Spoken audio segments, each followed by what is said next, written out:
ইয়াসিন বলে দিয়েছে উনি যাতে এখান থেকে যেতে না পারে, আগামীকাল পর্যন্ত ওনাকে ধরে রাখবা, কারণ 3-4 দিন হয়ে গেল ইয়াসিন বাহিনীরা ওনার খাবার যাতে বাহির থেকে আনতে না পারে সকল ব্যবস্থা বন্ধ করে দিল।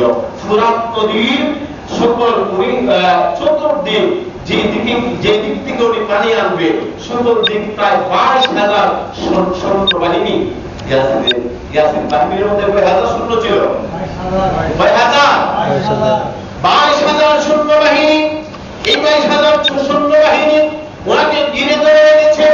এই সৈন্যবাহিনীর প্রধান ছিলেন ইয়াজিদ ইবনে রিয়াহি বললেন, আমার হুজুর শুনেন, আব্দুল্লাহ রায়ের অন্যতম সদস্য, আপনাকে আগামীকাল শুক্রবার কতল করা হবে, আপনাকে শহীদ করে দেওয়া হবে। আমি চাই আপনি কারবালার প্রান্তর থেকে চলে যান। আমি সৈন্যদেরকে হুকুম দিয়েছি, রাত্র বেশি হয়ে গেছে, তোমরা এখন ঘুমাও। এখন সেনাবাহিনীর যিনি সেনা প্রধান উনি যদি সকল সেনাবাহিনীদেরকে বলে যে আজকে রাত্রে 12টার পরে তোমরা কেউ সেনানিবাস থেকে বের হতে পারবে না, সারা রাত্র আরামসে ঘুমাইবা, তারা কি ঘুমাইব না বেরোইব? ঘুমাইব। খুব মানবো কি না মানবো না? উনি বললেন সবাই তাঁবুর ভিতরে আজকে ঘুমাও, কারণ আগামীকাল আমাদের অনেক কাজ আছে। সবাই ঘুমাইছে। উনি আসছেন ছোট ইমাম পাকের কাছে, যিনি সুলতানে কারবালা, ওনার কাছে আসছে। আয়েশা কাকুতি বিরতি করে চলে যান, থাকেন নাই। এই ওখানে মানুষগুলি আপনার সাথ দিবে না। ইয়াসিন চায় আপনাকে যদি সে শহীদ করে দিতে পারে, তাহলে তার আর কর্মকর্ম করতে তাকে বাধা দেওয়ার আর কেউ থাকবে না। সে যা ইচ্ছা তাই করতে পারবে, তাকে বাধা দেওয়ার মতো আর কেউ থাকবে না। সে আপনার নানা জানের দেওয়া ইসলামকে টিকিয়ে রাখতে চায় না। সে তার তার মায়ের বদলা নিতে চায়, তার দাদার বদলা নিতে চায়। এজন্য সে আপনাকে এই পৃথিবীতে রাখতে চায় না, আপনাকে শহীদ করে দিতে চায়। হুজুর, আমি আপনাকে একটু আগিয়ে দিয়ে আসছি, আপনি এই কারবালার মাঠ ছেড়ে চলে যান। উনিও রাজি হয়ে গেলেন। উনি তো যুদ্ধ করতে যান নাই। উনি কি যুদ্ধ করতে গিয়েছিলেন? না। 9 তারিখ দিবাগত রাত্রে, অর্থাৎ 10 তারিখ রাত্র শুরু হয়ে গেল। সারা রাত্র উনি হাঁটলেন। আল্লাহর কি মহিমা! সারা রাত্র হাঁটতে হাঁটতে হাঁটতে হাঁটতে ক্লান্ত হয়ে গেলেন। যখন সুবহে সাদিক হয়ে যায় তখন একটু ফর্সা হতে শুরু করে দেয়, ঠিক না? সুবহে সাদিক যখন হলো, ফজরের রক্ত হলো, উনি সবাইকে নিয়ে ফজরের জামাত আদায় করলেন, আল্লাহর শুকরিয়া আদায় করলেন। আল্লাহর শুকরিয়া আদায় করার পরে উনি চেয়ে দেখেন যেখান থেকে উনি হাঁটা শুরু করেছেন, আবার ঘুরে ফিরে সেখানেই উনি অবস্থান করছেন। আল্লাহু আকবার। সেখানে আবার অবস্থান করছে। উনি বুঝার আর বাকি রইল না, সবাইকে ডাক দিলেন, বললেন, দেখো আল্লাহ রব্বুল আলামিন মনে হয় চান এই মাঠে কারবালার প্রান্তরে মুহররমের 10 তারিখে আল্লাহ রব্বুল আলামিন মনে হয় আমার শাহাদাতকে কবুল করে নিয়েছেন। আল্লাহ রব্বুল আলামিন মনে আমার শাহাদাতকে কবুল করে নিয়েছেন। আমার আল্লাহ মনে চান আজকের এই দিনে আমি এই কারবালার প্রান্তরে আমি যাতে শাহাদাত বরণ করি। সবাইকে ডাকলেন, ওনার বাচ্চাদেরকে ডাকলেন, ওনার ছেলেকে ডাকলেন, দেখে বললেন যে দেখো ইয়াসিন বাহিনীরা যেভাবে আমাদেরকে ঘিরে রেখেছে, আমরা এখান থেকে মনে হয় না আর বেঁচে ফিরে যেতে পারবো না। হয়তোবা আজকে আমাদের জীবনের শেষ দিন হয়ে যাবে। তবে শুনো, তোমাদের মধ্য থেকে যাদের পরিবারের প্রতি টান আছে, মহব্বত আছে, ভালোবাসা আছে, তোমরা সবাই চলে যাও, কারণ ইয়াজিদ বাহিনী তোমাদেরকে চায় না, ইয়াজিদ বাহিনী আমি হুসাইনকে চাই। কাকে চায়? কথা বলুন না, কাকে চায়?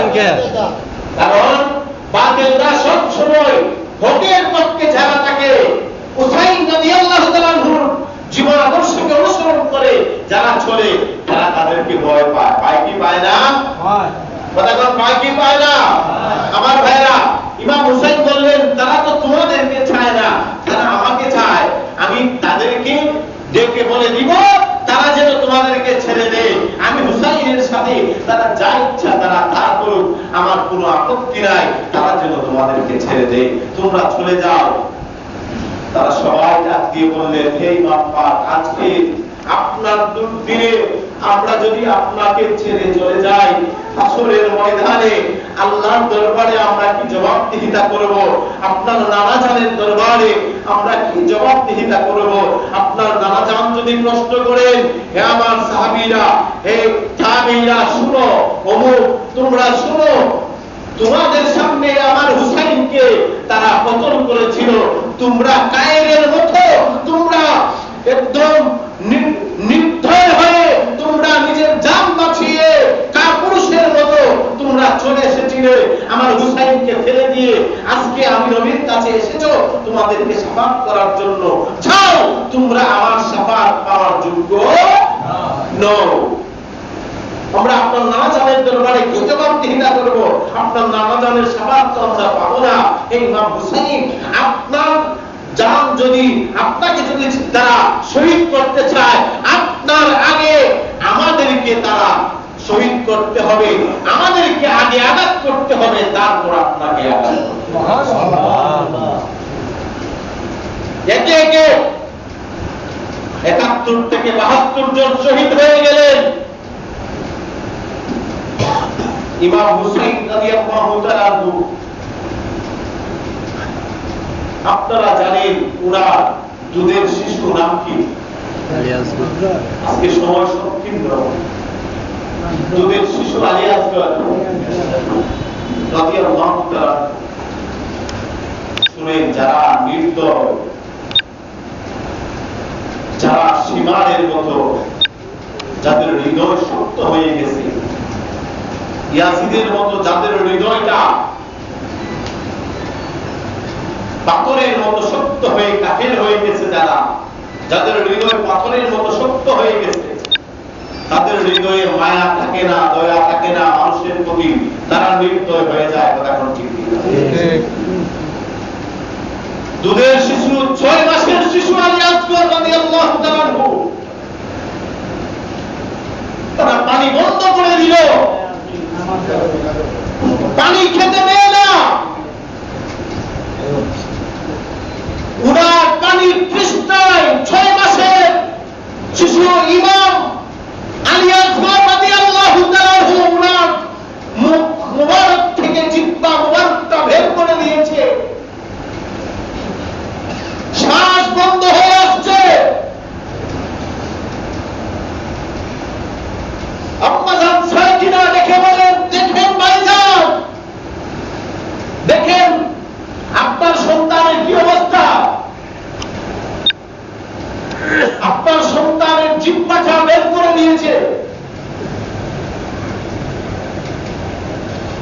ছটফট করছে, বাস কমে যাচ্ছে, বুকের ধরপড়ানি কমে যাচ্ছে, কিছুক্ষণের মধ্যে মারা যাবে পানি পান করাইতে না পারলে। যান না একটু তাদের সামনে গিয়ে 6 মাসের শিশু আলী আসগরকে দেখান। তারা তো এত নির্দয় নয় যে 6 মাসের শিশুকে দেখলে তারা পানি দিবে না। তাদের মনে হয়তোবা দয়ার সঞ্চার হবে, তারা হয়তোবা পানি দিবে, তাদের হৃদয়টা হয়তোবা নরম হবে। তাদেরকে একটু বলেন তারা যাতে করে এই শুধু শিশুটাকে একটু পানির ব্যবস্থা করে দেয়।